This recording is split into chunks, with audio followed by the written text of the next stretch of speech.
I was asked to come over and take a look at this shingle job here.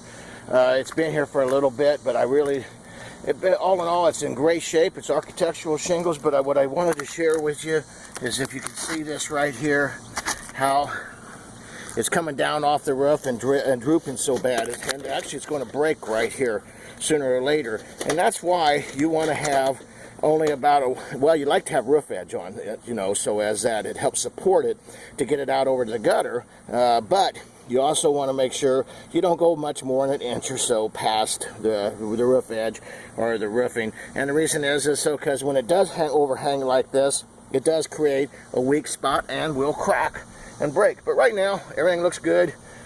Just wanted to share that with you and why we do that. And thank you very much for watching our videos.